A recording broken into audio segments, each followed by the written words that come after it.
መጽሐፍ ቅዱስ ላይ አንዲት በጣም ምገርመኝ ሴት አለች፣ አቢጊያ። ሙሉ ታሪኳን አንብቡት። አንዲት ሙስሊም ሴት እንደውም የእሷን ታሪክ አንብባት ክርስቲያን ሆና ስሜ እንዲሆን የሚፈልገው አቢጊያ ነው ብላ ነበር። እና በጣም ምገርም ሴት ነች አቢጊያ። ሙሉ ታሪኩን እናንተ አንብቡ። ቁጥር 3 ላይ አድርገው የአቢጊያን ታሪክ እናንተ አንብቡት። ምን አይነት ሴት እንደሆነች በዛው ልጠቁማችሁ። እንግዲህ በዳዊት ዘመን የነበረች አቢጊያ የምትባል እንዲህ ታስባለች። በእኛ ዘመን ያለች ሙስሊም ደግሞ ግማሽ ነኝ አይምሮ ጎዶሎ ነኝ ብላ ታስባለች። እንዲህ ትላለች። የሰውየው ስም ናባል፣ የናባል ሚስት ነች አቢጊያ። ናባል የሚስቱም ስም አቢጊያ ነበረ። የሴቲቱም አእምሮ ታላቅ፣ አይምሮዋ ምን ነበር? ታላቅ መልካም የተዋበ ነበር። ጎዶሎ አይደለም። የሴት ልጅ አይምሮ ታላቅ ነው፣ አይምሮዋ መልካምም ነበር። ሰውየው ግን ባለጌ ነበር፣ ግብሩም ክፉ ነበር። ታላቅ ሴት አይምሮዋ የተመሰከረላት እቺ ሴት በጣም በሚገርም ሁኔታ ናባል ባሏ የዳዊትን እንትኖች ሎሌዎች ይሳደባል፣ ዳዊትንም ይተቻል። ዳዊት በጣም ይበሳጫል፣ በጣም ይናደዳል፣ ሊወጋው ይነሳል፣ ጦርነት ሊከፍትበት ማለት ነው። ቁጥር 32 ላይ አድርግልኝ።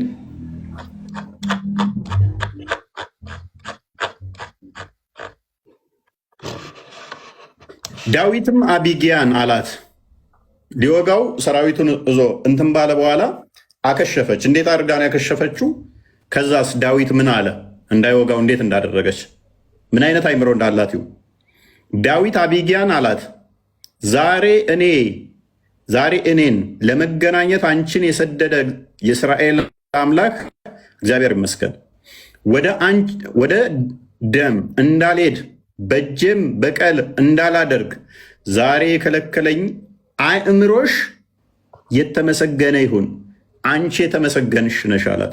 አይምሮዋ ምን ያህል የተመሰገነ እንደሆነ አስቡት። የዛሬዋ የሙስሊሟ ትመጣና ግን ምን ትለናለች? አይ አይምሮአችንን ዘገምተኛ አድርጎታል አላህ፣ ይህም ስለሚወደን ነው ትለናለች። የአይምሮ ጎዶሎ ነኝ፣ ይሄንን ያደረገው ደግሞ አላህ በጣም ስለወደደኝ ነው ትላለች።